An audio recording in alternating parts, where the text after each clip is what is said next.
We read today from the prophet Isaiah, chapter 35, verses 1 through 10.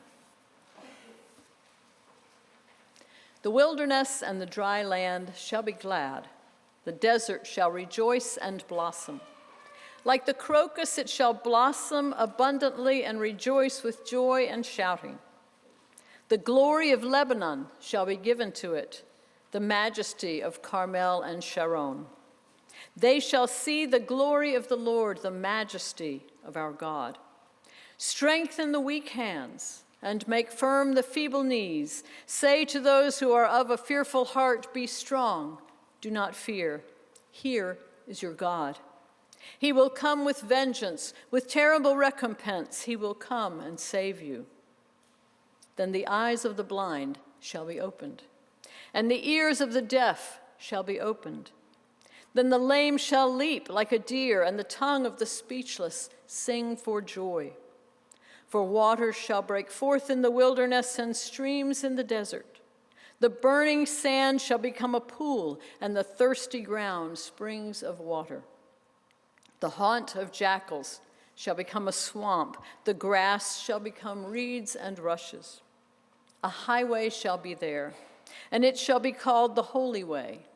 The unclean shall not travel on it, but it shall be for God's people. No traveler, not even fools, shall go astray. No lion shall be there, nor shall any ravenous beast come upon it. They shall not be found there, but the redeemed shall walk there. And the ransomed of the Lord shall return and come to Zion with singing. Everlasting joy shall be upon their heads. They shall obtain joy and gladness, and sorrow and sighing shall flee away. In 2022, colorful blooms exploded across the Atacama Desert. Pink, purple, yellow flowers ran every which way, more than 200 species of plants all told, carpeting the loftiest peaks of the Andes Mountains in the driest non-polar desert on Earth. Spectacular desert blooms are infrequent and difficult to predict. They happen through a combination of variables that are not precisely known. When deserts bloom, people talk. They publish articles, which is how I learned about this one in 2022. They sing about it. Australian cowboy singer Slim Dusty had a hit, presumably in Australia, called Where the Desert Flowers Bloom. They make movies like Walt Disney's 1953 film, The Living Desert, once standard fare at Laurel Ridge Summer Camp. Any of y'all remember it? Anyone else remember the time-lapse sequence showing flowers bursting into color all across the sand? Coming to us as it does from the desert, the Bible talks about desert bloom too. In a voice of wonder, Isaiah prophesies that the desert shall rejoice and blossom. Like the crocus, it shall blossom abundantly and rejoice with joy and shouting. In stunning bloom, the desert will reflect the luxuriant growth of Lebanon and Carmel and Sharon, three famous images of beauty in the ancient world. All three show up in the Bible's great love poem, the Song of Solomon. Isaiah is in love with this great vision of a desert in bloom. Imagine yourself as an ancient dweller of the desert. That is a hard life. In the daytime, the heat might dehydrate, might even kill you. At night, with no protective humidity, temperatures can fall to the 40s. That won't kill you, but you better have some blankets.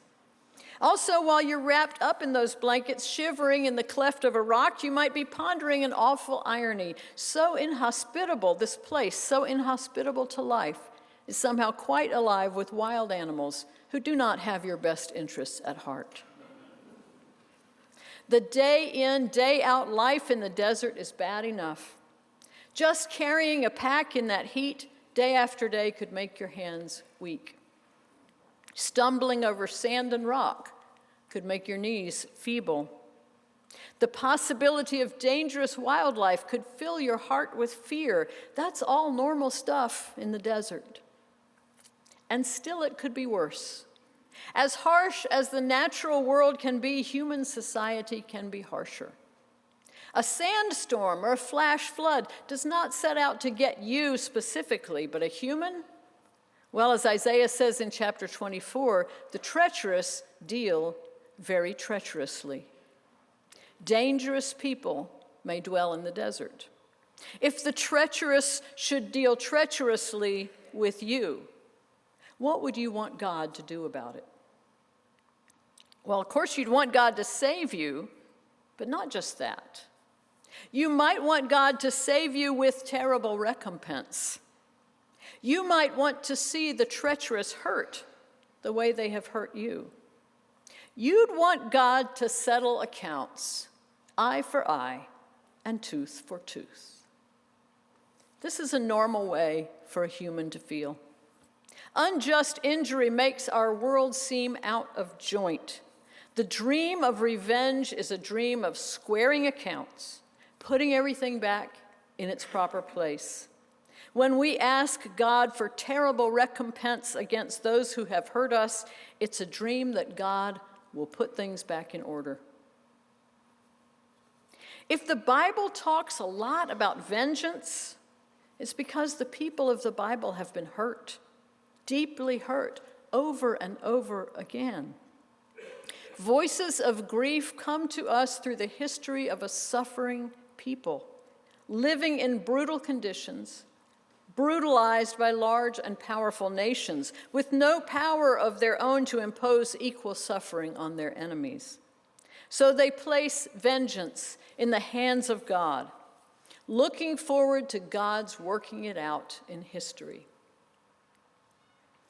Well, history is a mess, isn't it? And when it comes to anguish and the thirst for vengeance, human beings are still pretty much the same. So even today, when a prophet says that God will come with vengeance, with terrible recompense, we're secretly, or even not so secretly, pleased. We can all think of someone we would like to see punished. Sometimes we take vengeance as our own task, getting even, launching a war.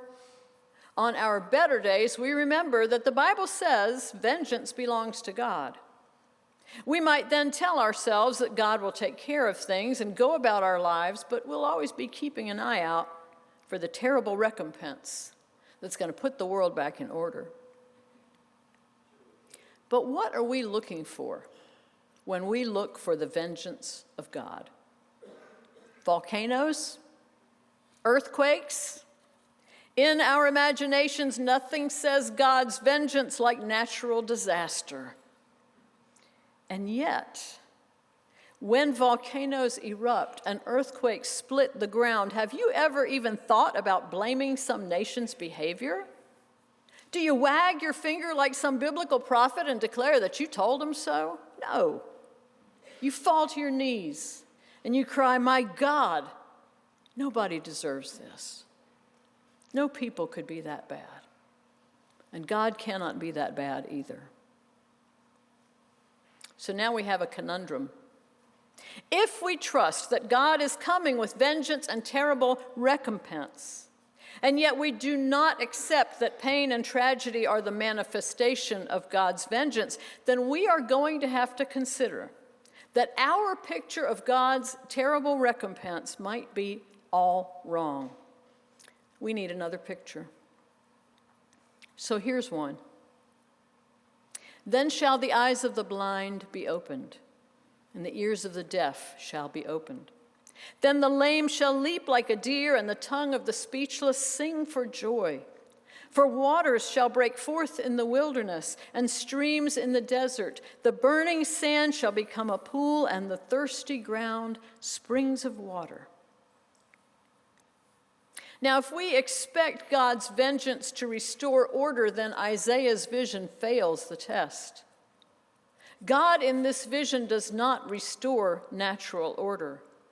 God stands the natural order on its head, much as the waves stood up like walls when Moses and the Israelites passed through the Red Sea. Why would we think That God's putting things right means God returning the world to natural order. Earth's natural order is a tragic dance of birth and death, blossoming and withering, predator and prey. Whereas in God's new order, as Isaiah said in last week's text, the lion lies down with the lamb, and toddlers play safely by nests of snakes, and a little child leads the whole world. How can a peaceable kingdom be God's terrible recompense?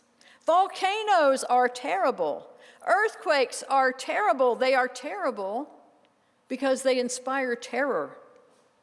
What is so terrifying about lame people leaping and sand turning into water?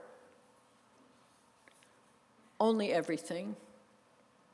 Because if lame people suddenly leap and sand suddenly turns to water, that confronts us with a power beyond our understanding. Sand into water is not how the world works. Health and joy and relief and the quenching of thirst, when we ask for vengeance, that is not how the world works. That was not what we were asking God for when we cried out for vengeance against those who have dealt with us treacherously. We asked God to explode a city, and instead, God makes the desert explode with flowers. But perhaps this world of blossoms will not be open to those who have hurt us. Perhaps that's how God will put things back in order.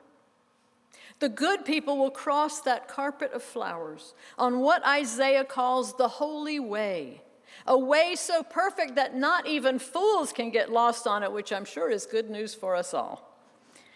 And look here. Isaiah says the unclean shall not travel on it.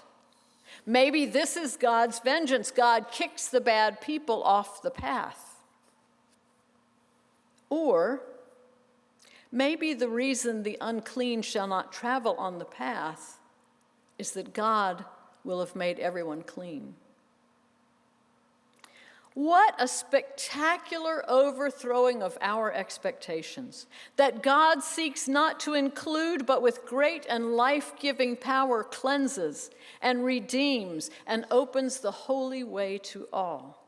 What a reversal of the natural order of our hearts.